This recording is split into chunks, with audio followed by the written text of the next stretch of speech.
గారు కంక్లూజన్ ఇవ్వండి అంశం మీద. చిన్న విషయం ఇందాక అదే కాలేజీలు ప్రైవేటీకరణ విషయంలోనే నేను చెప్పదలుచుకున్నా. ఒక లైవ్ ఎగ్జాంపుల్, విజయవాడలో దుర్గా మల్లేశ్వర స్వామి ట్రస్ట్ భూముల్ని ఇలానే 33 సంవత్సరాల పాటు లీజ్ కి ఇచ్చారు. అది తెలుగుదేశం గవర్నమెంట్ మళ్ళా 2014లో వచ్చినప్పుడు మళ్ళా అదే కమిటీకి మళ్ళా లీజ్ రెన్యువల్ చేయడం జరిగింది. ఎక్కడ మారుతుందండి? అది పూర్తి ప్రైవేట్ పరం అయిపోయి కనీసం ఒక పేదవాడికి అందులో సీట్ రావాలంటే కూడా చాలా కష్టంగా ఉంది. ఇందాక పురుషోత్తమ్ రెడ్డి గారు చెప్పిన ఉదాహరణ. ఇదే విధంగా ఒక్కసారంటూ ప్రైవేట్ పరం జరిగిందా, అది ఆ ప్రభుత్వానికి సంబంధించిన వ్యక్తులకి దారాదత్తం చేసినట్టే.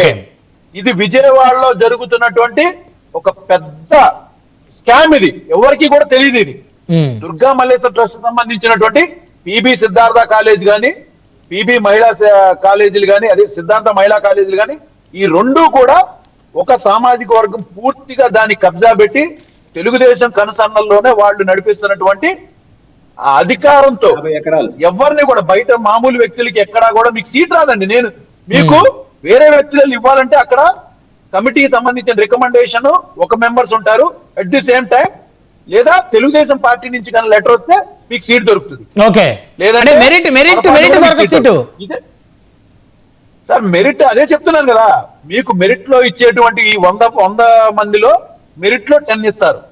మిగతా 90 కూడా పూర్తిగా వాళ్ళ కంట్రోల్లోకి వెళ్ళిపోతుంది. ఇదే విధంగా జరుగుతుంది. ఓకే, కంక్లూజన్ ఇవ్వండి. మరొక అంశం మీద కంక్లూజన్ ఇవ్వండి. నియోజకవర్గాల పునర్విభజన ఏదైతే పునర్విభజన విషయంలో ఆశావాహులు తప్పనిసరిగా ఉంటారు. ఇందాక మీరు అన్నట్టుగా నిజమే అది. ఎందుకంటే అక్కడ కన్నా కూటమిలో చాలా మంది అభ్యర్థులు ఎక్కువైపోయారు.